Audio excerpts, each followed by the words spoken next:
জঙ্গি সন্দেহে গ্রেফতার হামিম মণ্ডলের বাবার কারখানার হদিশ। হাওড়ার গোলাবাড়ি থানার পিলখানা এলাকার 7 নম্বর আলম মিস্ত্রি লেনে একটি বহুতলের গ্রাউন্ড ফ্লোরে হামিমের বাবা মনিরুদ্দিন মণ্ডল কারখানার খোঁজে পৌঁছে যায় সিএন। সেখানে হামিমের বাবা মনিরুদ্দিন মণ্ডলের কাপড়ে ট্যাগ লাগানোর কারখানা রয়েছে। স্থানীয় সূত্রে খবর, গত প্রায় 8 মাস ধরে এই ঘর ভাড়া নিয়ে কারখানা করেন হামিমের বাবা। মেশিন নিয়ে ঢুকতে দেখেছেন এলাকার লোকেরা, কিন্তু গত 1 সপ্তাহ সেই কারখানা বন্ধ রয়েছে।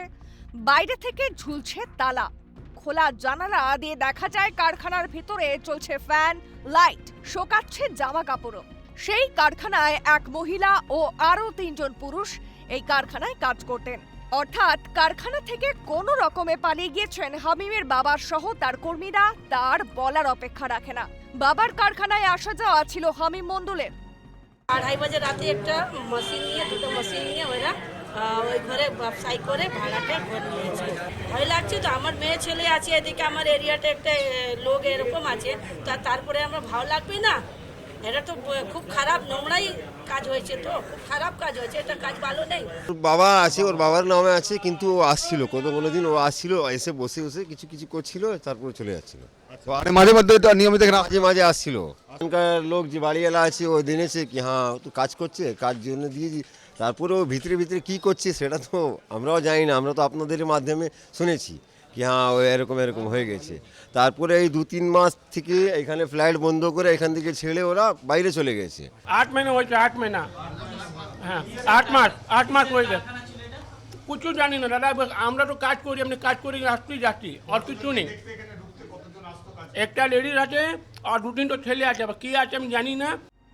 এলাকার বাসিন্দা মোহাম্মদ আলীর কাছে এবছর 2-1 আগে হামিমের বাবা মনিরুদ্দিন মণ্ডল এই ঘর ভাড়া নেন। দুটি ঘরের ভাড়া মোট 11,000 টাকা। প্রথমে 11 মাসের চুক্তি হয় তাদের।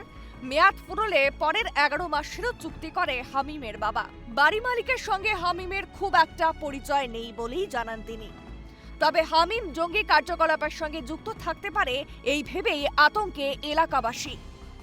2 বছর মনে হচ্ছে, 2 বছর হয়েছে। মানে কটা এগ্রিমেন্ট হয়েছে সঙ্গে?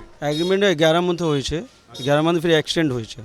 আচ্ছা, মানে সেকেন্ড এগ্রিমেন্ট 11 মাসের জন্য এক্সটেন্ড করেছেন? হ্যাঁ হ্যাঁ হ্যাঁ। কি কি ডকুমেন্ট দিয়েছিল? ডকুমেন্ট সব আছে, আধার কার্ড আছে।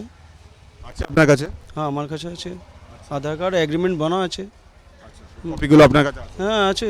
यहाँ के जो भी लैंडलॉर्ड है, जो भी बाड़ी वाला है, किस तरह से एक बाहर का कोई भी आदमी आता है, बिना आधार प्रूफ, बिना व्यू किया, बिना उसका पता लगाए कैसे फ्लैट या रूम किसी को भाड़ा में दे देता है? ये भाड़ा में देना क्या उचित है? ये पूरा जिस हिसाब से ये है हो गया, ठीक है, ये जो काम किया है ये आतंकवादी से भी बड़ा काम है ये, ठीक है।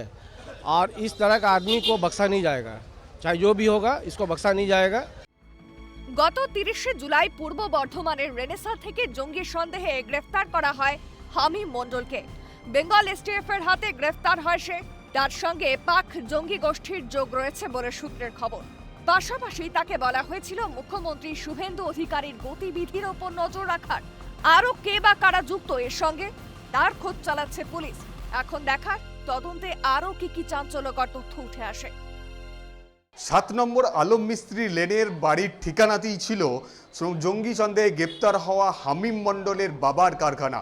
সেই কারখানার সামনেই আমি রয়েছি। এই সেই কারখানার গেট, যে গেটে এই মুহূর্তে তালাবন্ধ রয়েছে।